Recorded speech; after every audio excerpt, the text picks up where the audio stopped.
It's heavily steeped in wide area networking, system architecture and design, software development lifecycle management, IT services, auditing, project planning, and management. So a very wide portfolio. As manager of the information system at the National Insurance Service since 2008, I think that he has a lot of background and grounding to speak on efficiency of data management, software design, and engineering. He has also been involved in the business community, particularly at Nine Flow as a manager from 2000 to 2008. He has also operated as a data service officer at Line from 1995 to 2000. So he has experience and background in the area of internet and internet solutions. So Hannah is here and he's joining us as an expert speaking on internet governance. So it's one of a two-part presentation that he's going to present. So let's welcome Mr. Hannah Summit.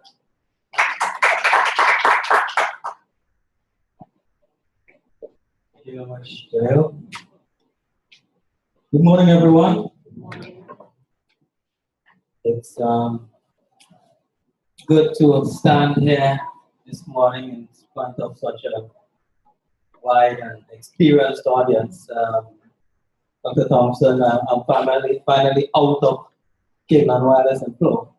Every time Dr. Thompson met me many years ago, he would say, "You need to get out of that company." Because back then, you and I would have some conversations that I could not speak freely, and had always had to be guided. But nevertheless, telecoms has grown in St. Vincent by leaps and bounds.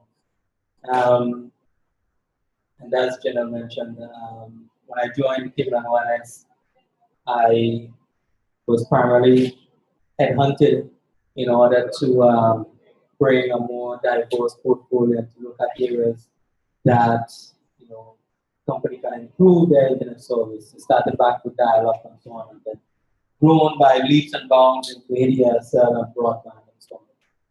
But this morning I want to talk to us in detail about internet governance. And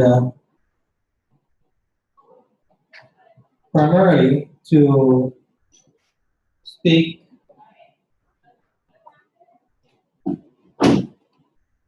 about, right.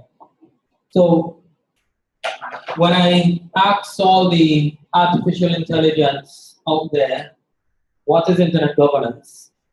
I asked Siri and I asked Google and so on. They indicated that internet governance can be defined as the evolving policies and mechanisms under which the internet community's many stakeholders make decisions about the development and use of the internet. And the term internet governance embraces the key objectives of the 2000 World Summit on the Information Society. This is something that I would encourage each and every one of us to go and research because a lot of very key and important decisions and the guidelines were set way back then. So what does internet governance mean for us in St. Vincent? In order for us to answer this question, we have to take things into context. We're going to first look at the global context, and we're going to look at a short video, a very short video. And then we're going to look at it from the local context. How can we, in little 2x4s in Vincent and the Grenadines, can have a say and have our mark or presence felt as far as where internet governance is concerned.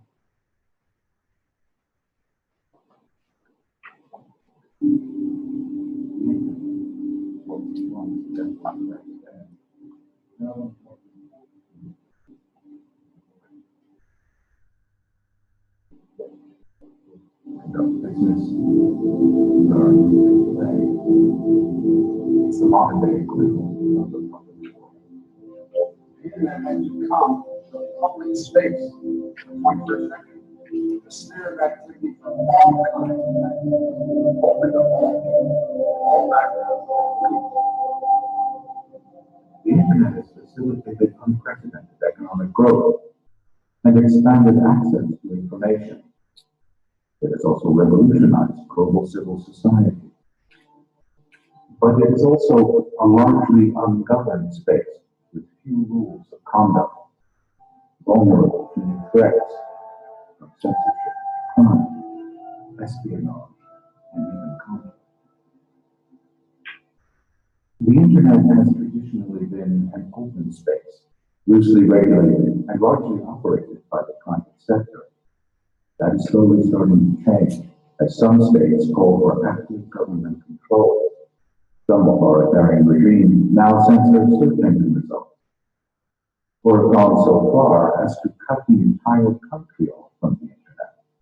These actions contravene the Universal Declaration of Human Rights, which tells us that all people have the right to seek, receive, and impart information and ideas through any media and regardless of frontiers. With the spread of these restrictive practices, a new information curtain is descending across much of the world.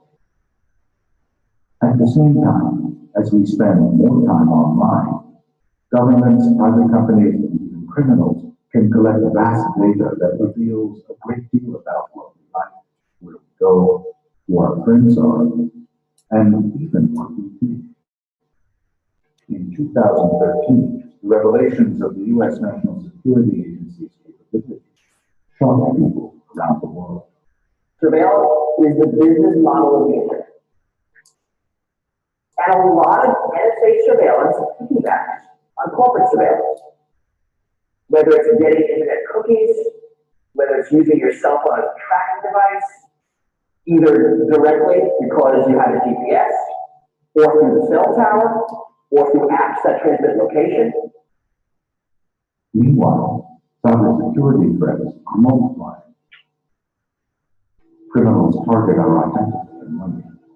Governments and their policy undermine international security by developing capabilities that can destroy critical infrastructure.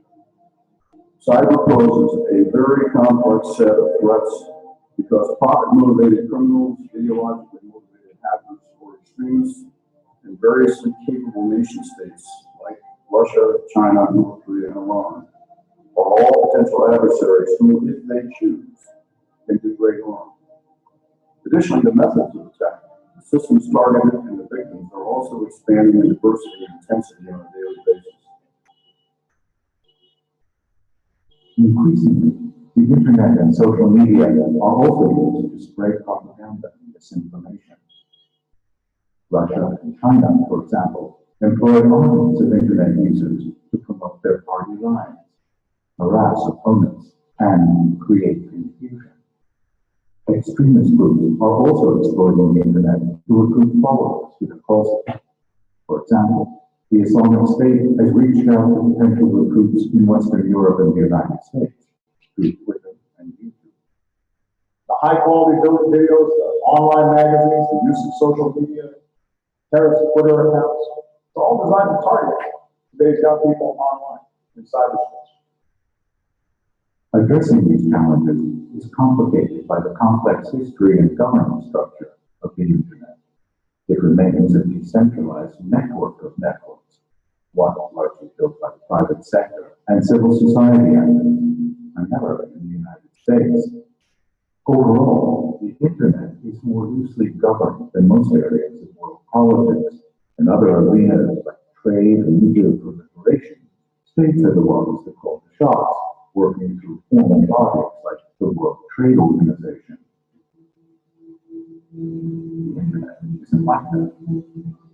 Instead, global standards are set in a confusing array of multi-stakeholder forums, organizations, treaties, and networks. The UN General Assembly offers guidance to states on the applicability of international law to cyberspace, the right to privacy online, the benefits of using information and communication technology, development. Specialized human bodies, such as the Office on Drugs and Crime or the International Telecommunication Union, provide expertise on Internet issues within their mandates, such as cybercrime, and improving the world's access to information and communication technology. Regional organizations, such as the European Union and Organization of American States, have adopted strategies to improve their cybersecurity and to improve the trade in digital goods and services.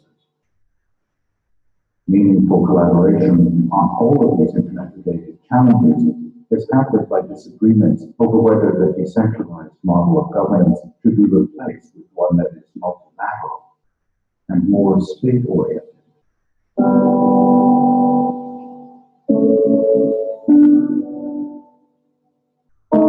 Brazil, India, South Africa, and a number of countries with large and growing online populations have argued that the United Nations system, the world's primary global governance instrument, should take a lead role. As tecnologias de telecomunicação e informação não podem ser o novo campo de batalha entre os Estados. Esse é o momento de criarmos as condições para evitar que o espaço cibernético seja instrumentalizado como arma de guerra, por meio da espionagem, da sabotagem, dos ataques contra sistemas e infraestrutura de outros países. A ONU deve desempenhar um papel de liderança no esforço de regular o comportamento dos Estados frente a essas tecnologias.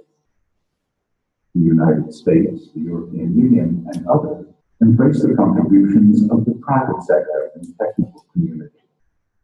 They argue that other governments often use fear of crime or child pornography to justify greater state control over the Internet.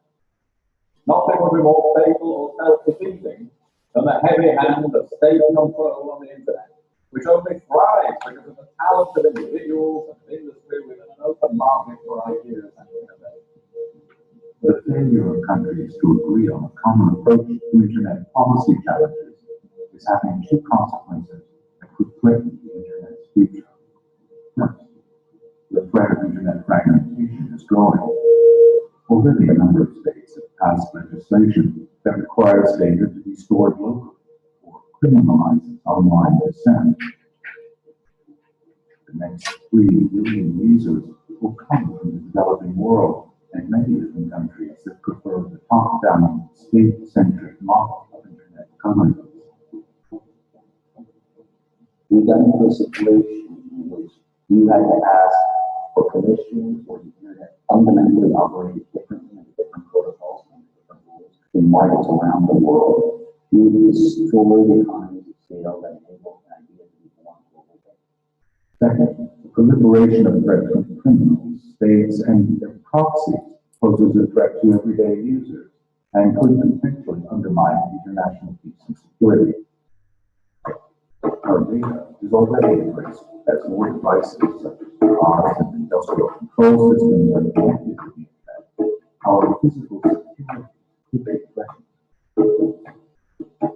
Militaries around the world are developing cyber weapons with no shared understanding of when and how they want to be used. The risks of a cyber attack creating physical destruction or provoking an armed conflict are rising.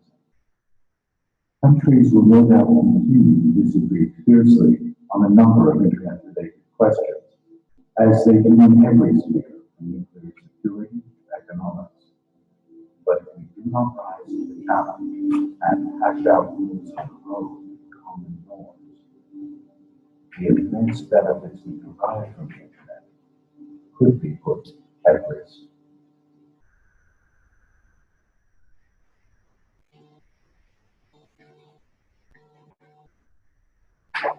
Right. So that will set the context now for a little bit of what we need to consider. I mean, the threat of cyber espionage and cyber terrorism is not far-fetched. I remember a few years ago when the government, and I'm making a point that it happens very often here in our region without us even being aware. Years ago, when the government of Antigua and Barbuda was promoting internet gambling, they had servers and so on in Antigua that were specializing in internet gambling. St. Vincent had one internet casino here also. And the operators of the brick and mortar casinos in the US were feeling the pinch, because when persons went online, they didn't visit the brick and mortar casinos, so they lost revenue as a matter of fact. And what they did, it's supposed that they hired hackers from out of China to circumvent those networks in Antigua. The net effect is that that was felt, that this distributed denial of service attack was actually felt across the region. And I say this because when you talk about internet governance, we're not talking about overarching rules and regulations, that a one-size-fits-all kind of approach, but rather a layered approach towards governing the internet. Because if you do a knee-jerk reaction to, say, that incident that happened in Antigua, then you can stifle the growth and the creativity of some individuals. And I'll make a point where if you look at countries such as Korea, North Korea, for instance, where you have to go and make a statement as to where you're going to browse and so on. And if it is not falling in line with the government of the day, then you're denied. The experience of someone in St. Vincent who is browsing the internet versus someone in another country, say like China, is far different.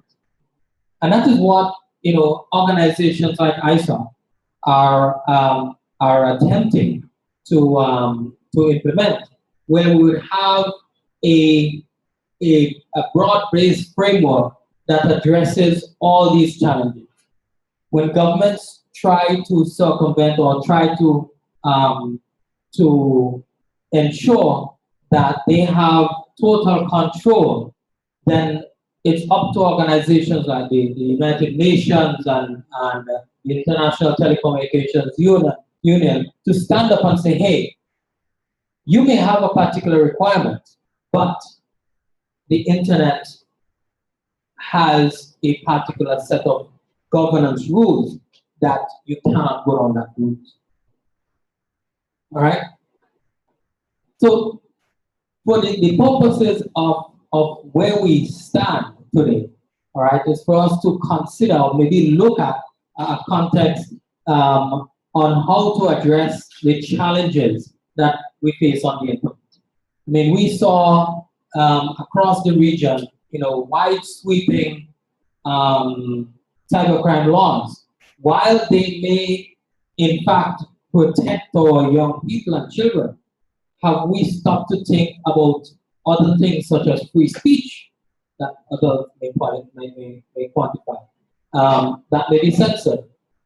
When you look at persons being able to criticize openly and objectively, when you look at aspects of transparency, when you look at aspects of an open democracy, an open system of government where persons can freely speak out and speak up, when something is going wrong. These are the sort of enablers that need to be protected and need to be reinforced from an internet governance standpoint. We also need to look at the varying roles of stakeholders in the different types of challenges, right? what are the roles of our police unit? What is the role of our internet service provider? What are the steps being put in place when a request is made for confidential data, privacy data on an individual? What are the steps being put in place? Are we satisfied that it is not open to abuse? Are we satisfied that it can stand up against external scrutiny? That if it's called into question, that process is called into question, are we sure that it's going to be done above board? And the Internet Society has a broad-based framework that looks at all aspects of this.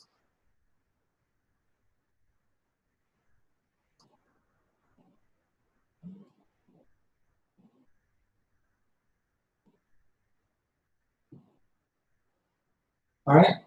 So here are the key governance issues for the Internet Society, right? The role of government in the Internet, right? The overarching theme running through the range of policy issues. What are local governments' policies regarding open and free speech? What are government's policies regarding transparency?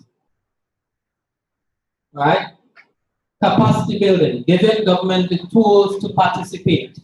How are we going to ensure that our decision makers actually know what they're speaking about? How are we going to ensure that they are fully versed when they sign a bill into existence? Are we sure that they actually know the reasons why? Have they opened it up to debate across all sectors of the economy?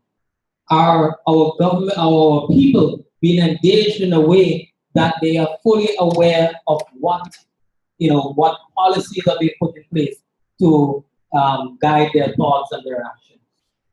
We also have to look at the emerging leaders, the BRIC countries, the Brazil, the Russia, the India, and China. These are countries who have vast amounts of people who are slowly, coming online. And these are countries who have, very strange to us, their rules and their regulations concerning their citizens, right? And these are things that we have to pay attention to, because if their overarching policy is infringing on our freedom as a country, all right? Are we willing to just accept it, or are we willing to speak up? We have to look at surveillance, human rights, and the free flow of information, right? National reactions will impact negotiations, technology deployments, and so on. I mean, for example, in this part of the region, our service providers have implemented deep packet inspection. Deep packet inspection is a process whereby every single piece of data that passes through their network is inspected. And they do that primarily to see what you do. They can tell what websites you went to. They can tell, what they can look at trends, for instance. They can look at daily trends. They can look at what people are looking for, right? And my talk this evening is going to dive a little bit more into that and to show you how some of the ways that you can obscure some of that packet inspection. We have to look at commercial agreements, regional and sub-regional internet politics. For example, Digicel owns a lot of the fiber in this region, where even Flow Cable and Wireless is in turn buying capacity from Digicel. They would not say that in their presentations to you, But if you go back and you look at who owns Antilles Crossing, you will see, you will understand, who owns all that. And when these companies are bought and sold, then it has a ripple effect on the sub-region as far as policies go. All right. We have to look at the developmental questions, the cost, the availability of access, local content, security, and spam. Right? Cost is always a factor when any ISP rolls out service. If they are not going to be able to recoup their money within a given time frame, they're going to tell you flat out the return on investment is not worth it. And Dr. Thompson had a lot of battles in that regard for people north of the dry river and people around the River Coast. He fought Kim Wallace tooth and nail for many, many years. And so these are real issues that affect us as a country. And these are things that we ought to guard against, as far as internet governance is concerned. We have not even introduced a minimum bandwidth for this country. All right? These are things that ought to come out of these sort of discussions. That guidelines should form part of the output. We can say to the ISPs, hey, the minimum bandwidth that you can give to our customers in St. Vincent is 25 minutes. That's what you're going to start with. And let them work their way up. Because in today's world, the average household has, two or three children who are always on, they're streaming video and so on. And when you have a poor internet service, then it affects the customer experience. We have to also look at the availability of access. Are there any areas in the country, the marginalized people? I know ISOC is looking at a special interest group now for women in developing countries, where they're looking to ensure that women are going to have access to the internet so they can start their own businesses, right? We're still yet to see that sort of proliferation where people, rather than sitting in front of their smart devices and their computers and playing Candy Crush or living on Facebook, we get to see the transformation of this information age into actual products and services that we can market. A lot of our time, sadly, is spent here, just consuming information and consuming data. And that brings me to the next one, the local content. We're woefully inadequate as far as local internet content. Security is another issue, all right? How we need to make sure that we have a national response to security breaches, right? I made a point on a forum one evening where we need to have a CERT, a national CERT, where we have our incident and response on a national level towards issues of hacking and cybercrime. Right? That's the sort of approach that we need to have when we consider internet governance. Spam is another thing. It's everyone hates to receive unsolicited email. Again, from an internet governance standpoint, from a national standpoint, we will make a stand as far as where our appetite for spam is concerned, right? So that once we make a statement that we do not want unsolicited email, then that sort of traffic does not pass, right? So these are the issues I want us to discuss, right? The role of the government on the internet, right? And to look at the drivers of change, right? To look at the internet economy, okay? The potential for rapid technology changes recognized as shaping the economy in both positive and negative ways, right? We need to ensure that entrepreneurship, right, can fuel or eliminate unemployment, okay? Move away from the welfare state, right? break into the non-traditional jobs so that the local economy, technology-driven industries can adapt to a rapid pace of change. The next one is the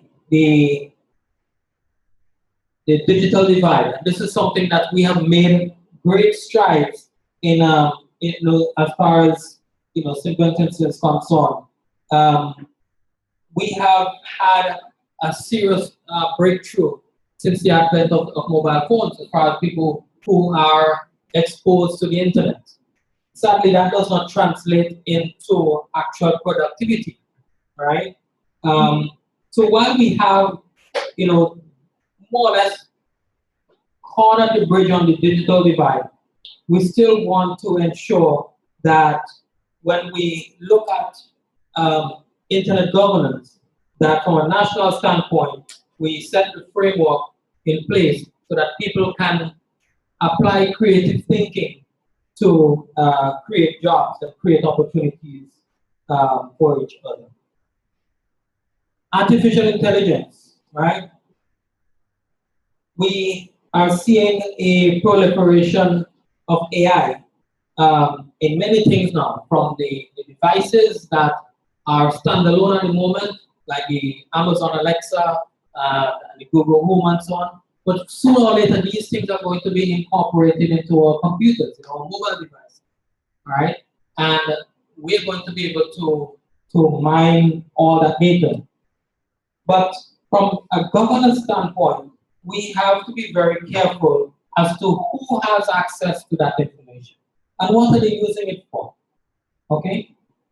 AI has the ability to show trends that we may not be readily be able to see. And we have got to be very careful where that is concerned. We have to look at the ethics of machine intelligence and where that is concerned. The role of government, as one person put it, it's not a question of if there will be more regulation, it's more a question of to what extent. Would it be light touch or heavy-handed, as we saw in the video? Are we going to have a broad sweeping change, or are we going to have a light touch as far as cornering the issue? And again, that can only come about with broad and in-depth discussion from a national standpoint. Having whistle stops and having local workshops in all the communities, so that you no longer just apply a broad-based approach to it, but you ensure that you get the feedback from all sectors. We also have to look at personal freedoms and rights. For example, who has access to all my cookie information? All right, what are they doing with it? Are they selling it? I'm certainly not getting any money from it, but advertisers are paying a premium for that information. I'm pretty sure that each and every one of us, if we have ever gone on Amazon to search for something, the next hour so that you go on Facebook, you're going to see an ad pop up with that same thing that you search for on Amazon, all right? And it just goes to show you the ecosystem that is there on the internet, as far as where our personal rights and freedoms are concerned. Somebody might use your computer, or somebody tell you to go and search for maybe something to do with incontinence. And next thing you know, you get flooded with advertisements for adult diapers and that sort of thing. It's sort of a very, very gray area. Cyber threats. This is one that is very dear to my heart. And as we see the internet converging more and more with the physical world and the physical infrastructure, the threats of highly destructive cyber warfare are going to increase. All right, we ought to have, from a local governance standpoint, a position paper on where we stand. that we have, as I suggested, a national sort of response team to threats of cyber attacks. And this will go very far. I mean, for businesses and so on that are doing more and more on the internet, having a national sort, having a national response team will ensure that we have a fairly secure ecosystem. Right? The internet and the physical world. Okay? This is, bridging between our physical world and what we see out there on the internet. All right? We want to see a shift with the internet as a vehicle for delivering content to all interconnected people. Media and society. This is another one that is, I don't have it listed there. Oh, it's last, right? So media and society has a very important part to play because, face it, we as the consumers, as the end users, are the one who are driving, all the revenue and so on for the ISPs, and we ought to have a say in what we can do on the internet. One person described a concern that the internet of the future may contribute to the fragmentation of the public sphere. All right? We may head back to a 1930s-like society with dangerous ideologies and tribalization taking root. And we're seeing a lot of this happening, even today in the political sphere in the US. Right? We've seen a resurgence of the sort of racism and hate that flourished so much in the 1930s. A lot of these traditional countries are being torn apart at the seams because of the easy proliferation of ideologies and so on. Network standards and interoperability. We saw last year where Brazil attempted to, they have still in place their own version of the internet.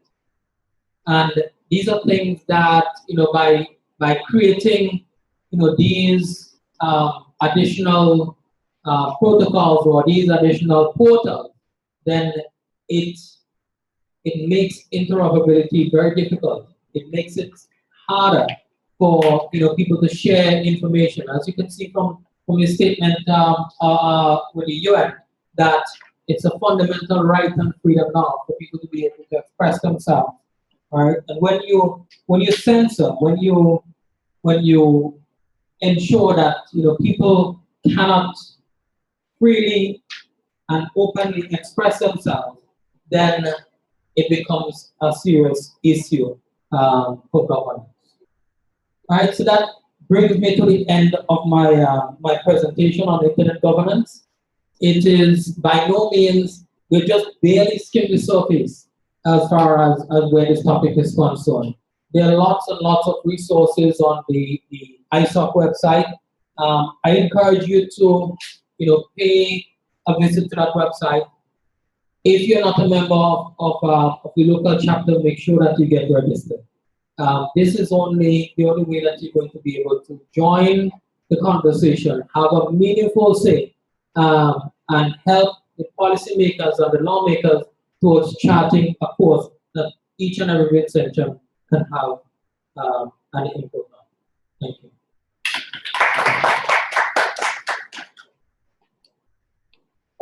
If you have any questions at this time, I will try my best to answer.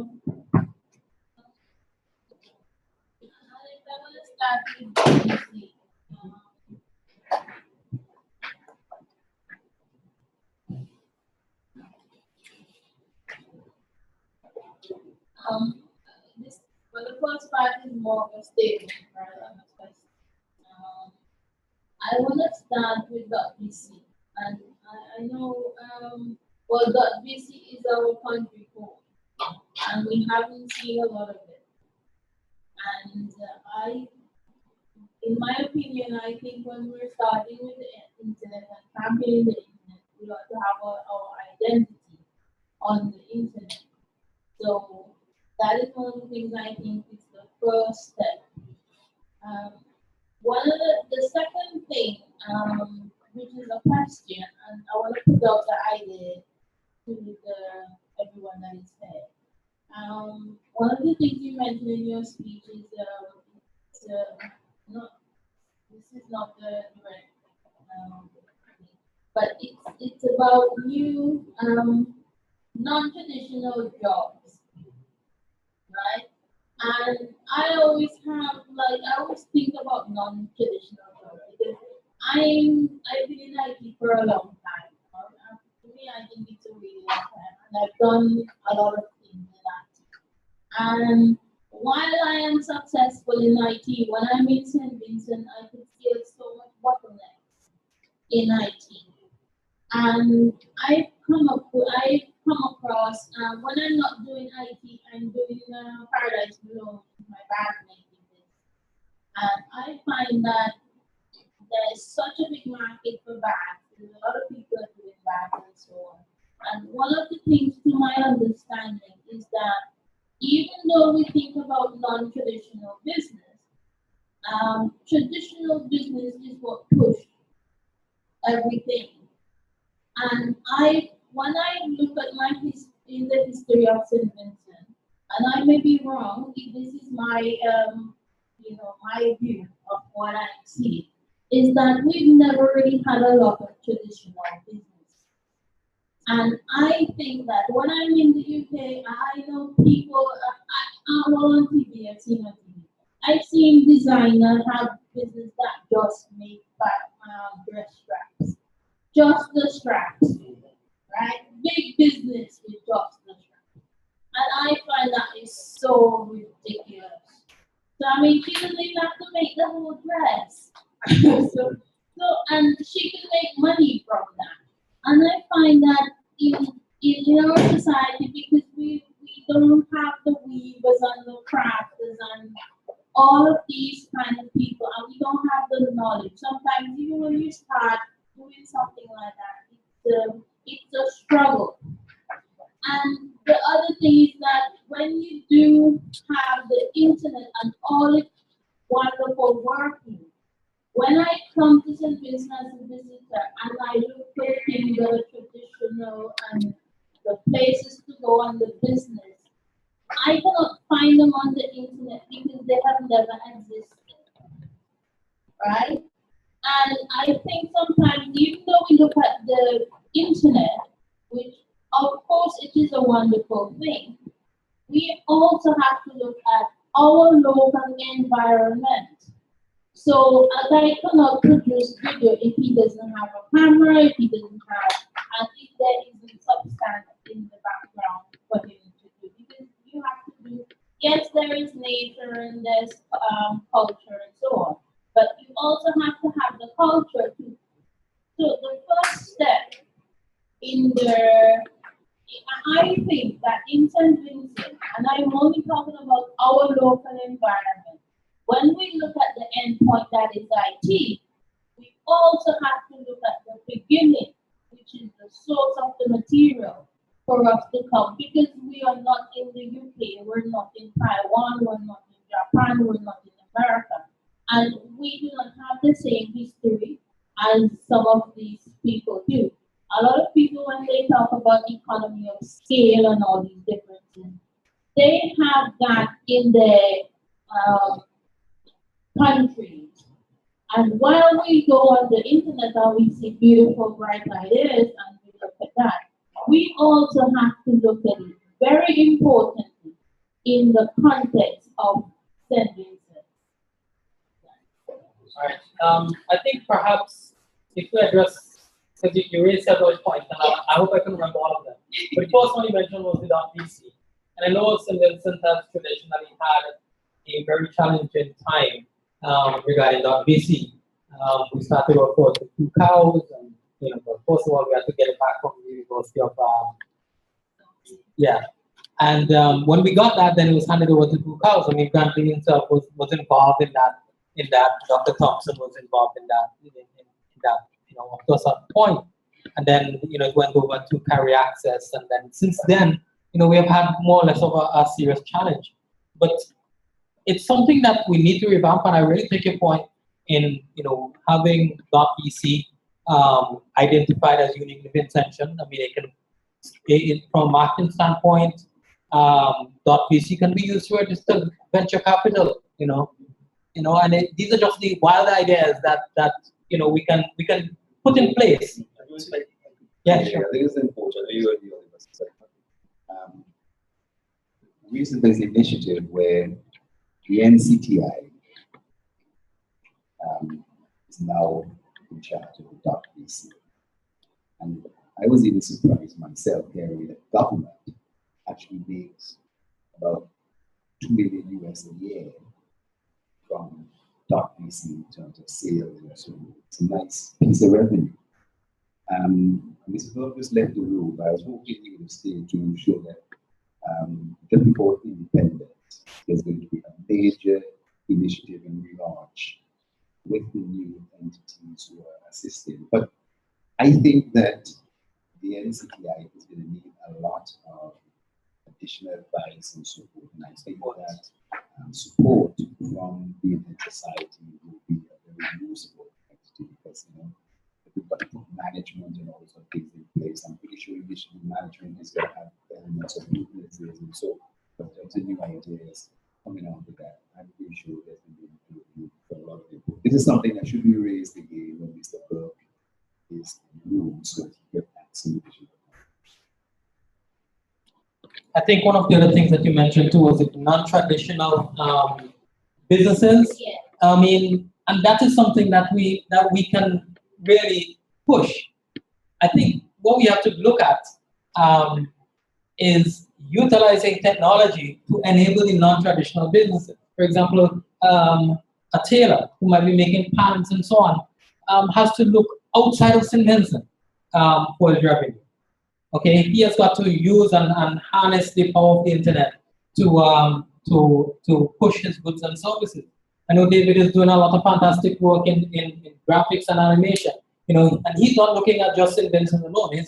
He can basically compete and provide services to anywhere in the world. I know there are a lot of persons here who are teaching English to students in Taiwan, and these are just some of the areas that we have to start thinking collectively. And I mentioned it before that we spend too much time, we waste too much time on the internet.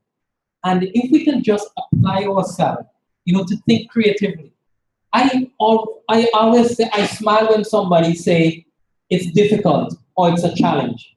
Because whenever somebody says it's difficult or it's a challenge, I smell an opportunity. Because I apply two very unique words. That's funny, right? And when I apply those two words to any challenge that somebody has, I can turn that challenge into a solution. So when you come to me and you say, I don't know how I'm going to make money on the internet, I can come up with a myriad of ways. All you have to do is to find a creative way towards applying. I have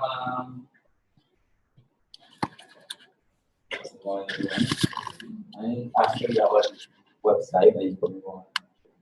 Instead of going from America, anybody else can buy your code, same code, online from my website. And I will get it to put your hand on any code, iPhone, Samsung, it doesn't matter. Also unlock remotely anywhere around the world.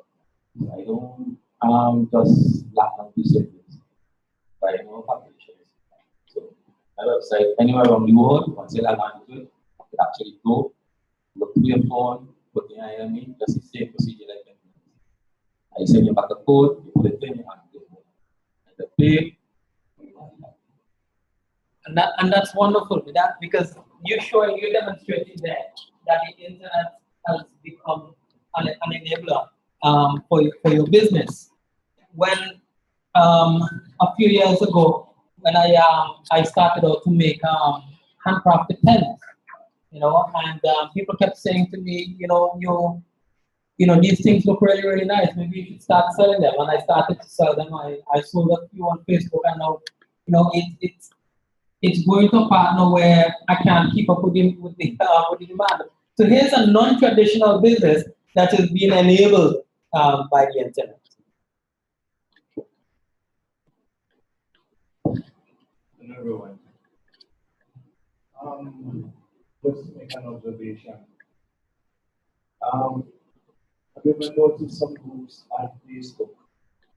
They're so large that they are probably twice the size of some population, right? And these are some of them special interest groups, niche groups, etc. I had a conversation with a couple of my friends way back in college. Even before Facebook was a thing. Back then, I think it was MySpace. And we had argued about the possibility of creating a digital country, right? Where we are citizens of that digital country, and that country would be autonomous, right? And we laughed at it and we said that's just some science fiction, of course. But then I researched online and there are actually some people here that take up a little piece of land somewhere and just see and they call it their own country. Now, fast forward to today, where we have greater capabilities. It is now possible for you to build your own coin and get it on a coin exchange, right? The possibilities of having digital countries where people can come together and say, look, we're going to form this nation itself. And we can govern ourselves just like every real country. Like a lot of groups, a lot of countries. We have to look closely into that. Being a small country, well, small being relative, right? Being a small country, how can we take advantage of the myriad of opportunities for networking, sharing knowledge? And how can we turn that not only into profit, but into something meaningful? And I think that one of the first things that we need to do is start to integrate into education systems from as low as kindergarten this new idea of what technology can do. We need to inculcate into our kids from primary school, high school, teach them how to live in this digital world. Just like how we were inculcating in our age to live in our paradigm. Right? So that's something that we need to look at. How can we, as a society, start small and get as young as kindergarten involved in this digital world?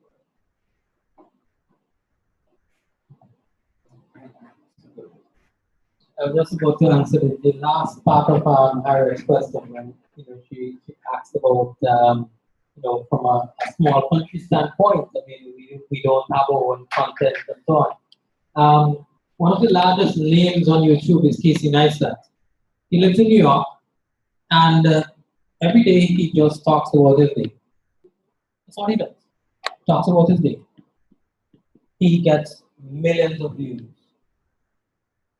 I'm saying it's mind-boggling, that people around the world want to consume that kind of content.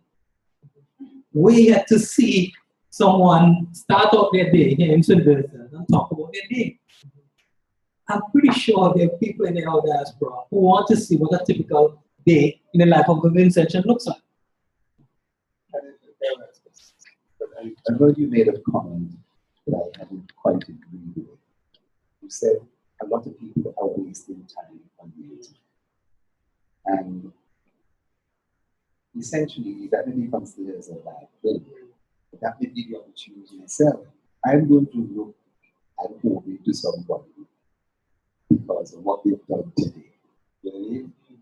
Therefore, it may be considered I'm one of those who may have time to do it, no matter how interesting it is. So that's the opportunity that is presented, and you highlighted it. But I want to go to something a little more fundamental.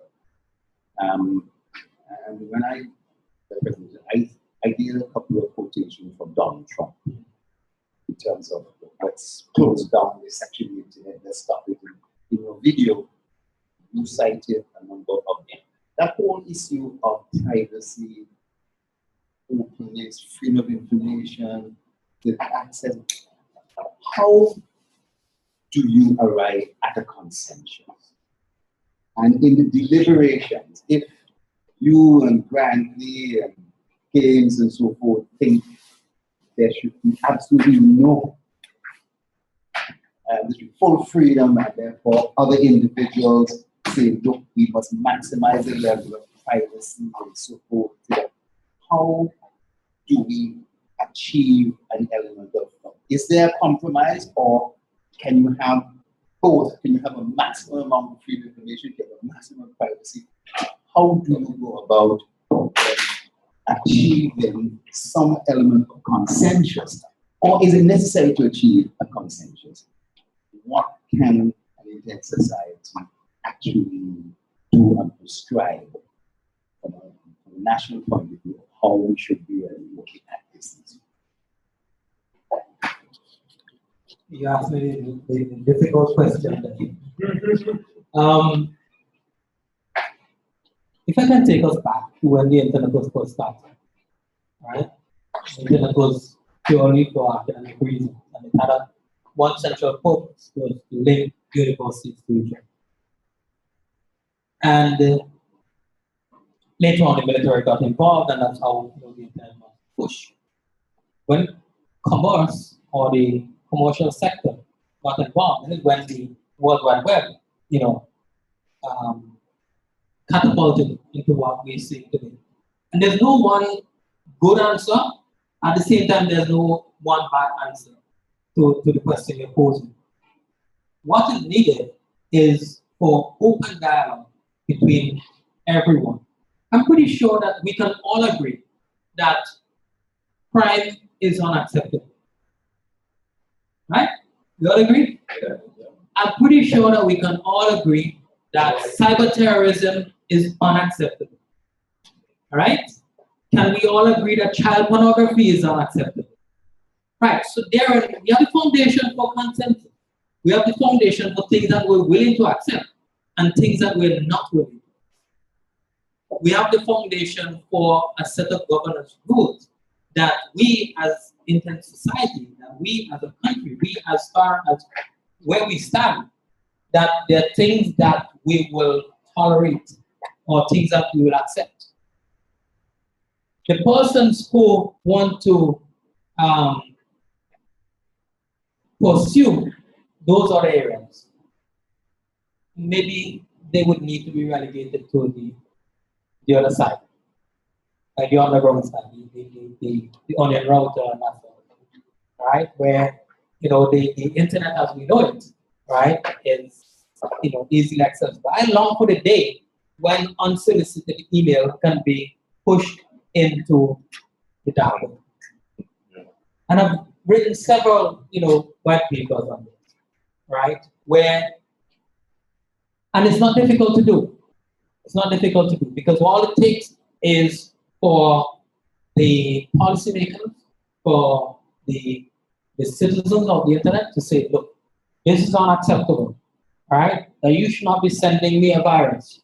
At the minute, it's sent or it's being put across the internet, then you get stonewalled, right? Relegated to an unrollable part of the internet. And those are the sort of steps that we need to take, because when we can get rid of that, one, we're going to save a ton of bandwidth, because every single email that is unsolicited takes up bandwidth to be routed, right? Every single time when we send the latest chain letter or the latest spam that we didn't cross-check to make sure it's correct, all right? These are the sort of things that we have to be very careful of. And it came out very, I'm not sure if I expounded on it enough, but from a governance standpoint, these are the sort of things that we ought to be paying attention to. All right, so I trust and hope that I gave justice to your question. Yes.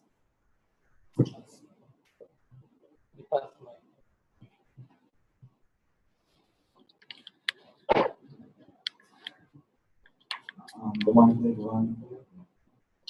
studying I'm trying because I think And the main thing is, as you in science again, is exposure. Because as you go through the system or integrating around IT is hardware and what I use for, and when you program that you run to manipulate it faster. And when you go on to college and computer science, you have to see programming. But what I think is if we expose youth to the different aspects that the internet can offer to us, then you see much more interest. Because those that are exposed and are the ones who have traveled, or the ones who can't get to travel, and are here incidents and again, needing that exposure to push them. This is how far you can reach. Because only recently I was exposed to different things and being exposed to it. So it's a really learning experience, which I really wish that I younger self would develop myself earlier. It's just my opinion.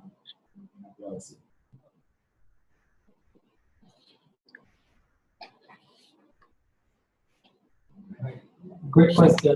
Thank you very much for the question. There are two websites I want to talk to you about. All right. The first one is called YouTube. You know what I mean? On this website, you can learn anything. And you don't necessarily have to turn up in a classroom to learn. All right. Fantastic resource, for you to get exposure outside of what you would learn in the curriculum. All right. And the second website is called Google. I'm pretty sure everybody heard of that. Right? But these two, right, it matters, not what age you are, what gender you are, what your inclination is. Once you have a willingness to learn, you will be able to make it, right? Because even one person may not explain it in great detail, you can find someone else who will lay it all on the line. Right? So I want to encourage you to use those two websites.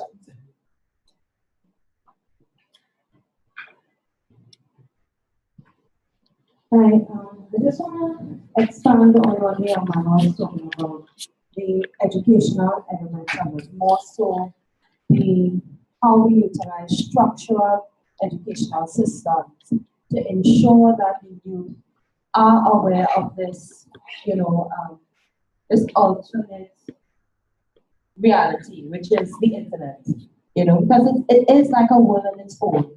And traditional educational systems are put in place to equip our youth to deal with a traditional, society, a physical society, a workplace that, is different now with the use of the internet.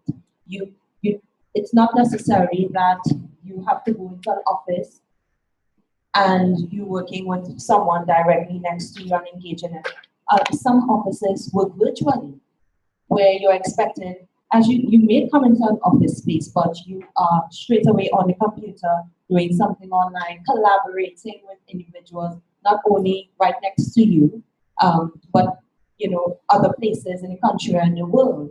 And this sort of collaborative way of working on a virtual platform, not necessarily a physical, platform, we need to address that, and we need to prepare them for that and incorporate it into the traditional forms of educational structure. I think that is really important because it's a different animal with the internet, the workspace, politics, socializing, and I think it's our responsibility as part of this forum to consider the youth who are the most consumers of the internet at this point in time, from toddlers up.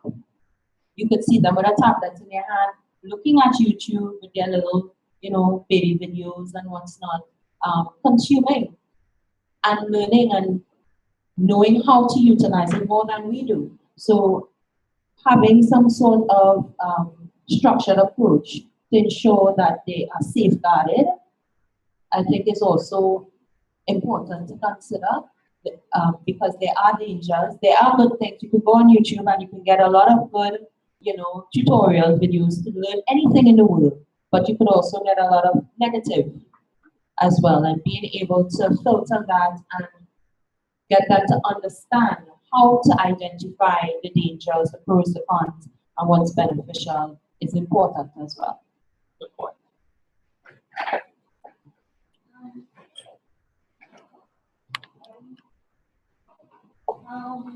Well, the first thing,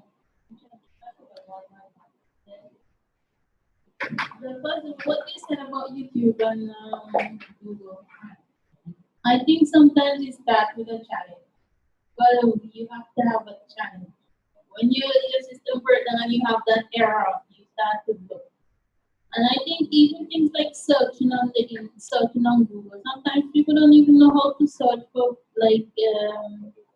what they want. And this is something I think I remember we actually did internet and system services in college. And we actually did you go through all the just basic search, how to find the correct information and so on. But again, I find it starts with a challenge. People could be on the internet, and I really agree with what you say with regards to being on the internet and productivity. And actually, I think I saw Eyewitness News had this thing with this guy beekeeping in Vermont, and he actually got how to build something off the YouTube, and I was quite impressed with that. And I was happy that he highlighted something like that. And again, it's like what I said with trying to map traditional things with the internet, so we don't just go on about the internet all the time, but there is a basis to all of it to get things to put on the internet. Yeah, it's the challenge. And the second thing, again, with the education system, I find that a lot of people go through the system, but they don't really understand how it's represented in the real world.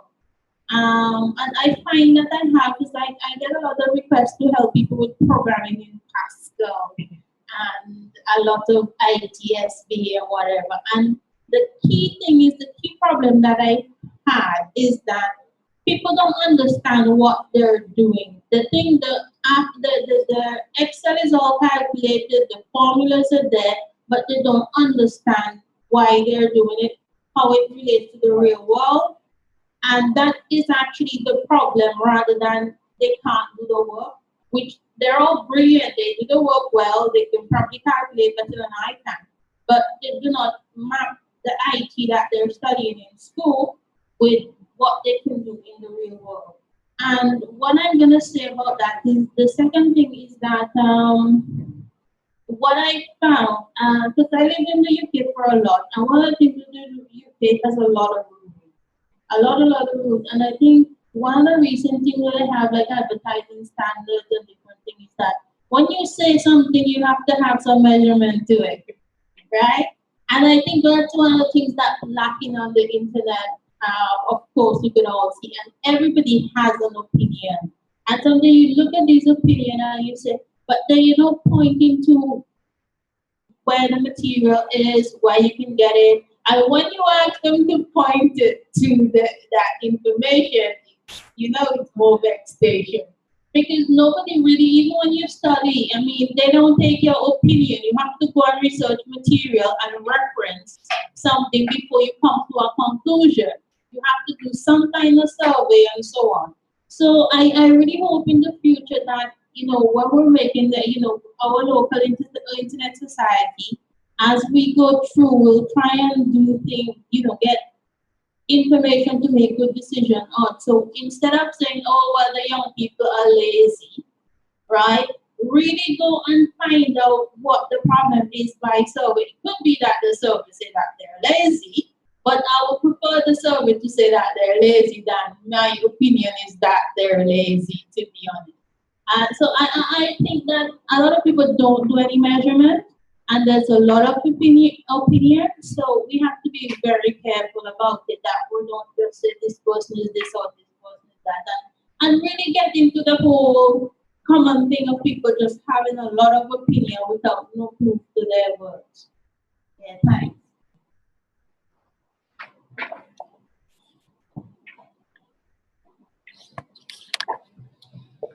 Very valid point, Harriet.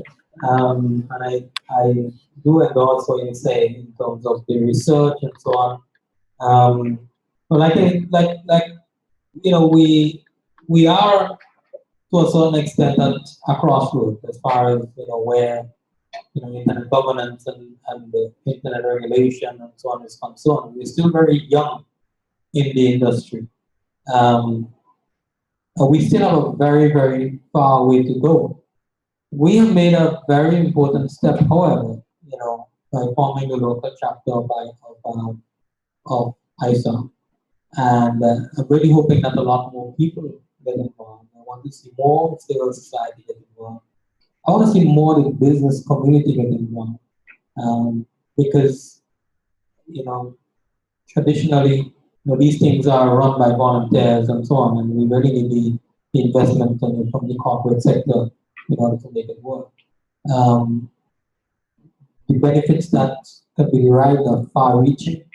They cannot be just put down to dollars and cents. In terms of raising the awareness, raising the psyche of the consumption individual, and making sure that we're able to articulate and to be able to speak with authority on internet governance matters. My last point is really for us to harness the power that we have. I can't emphasize this enough. All right. I always tell my kids I wish I was growing up in your age, because there would be nothing to stop me. All right. If we have no more questions, I'll hand back over to Dave. Thank you very much.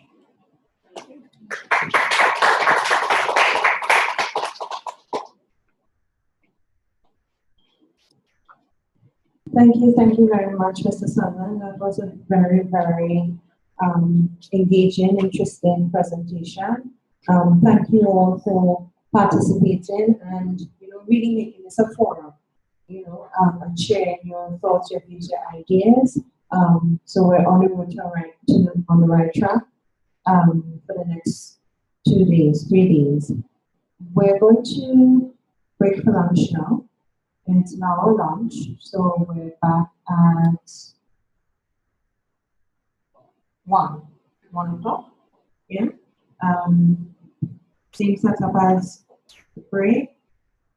In the kitchen, the tea room, you can get your lunch, and at the end, that one I think it is, there's facilities to sit and have your lunch.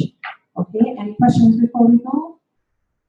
No? Bathrooms, for those of you who were with us this morning, is just out the store on your right. Okay, and we'll resume at 1 o'clock. Okay, thank you.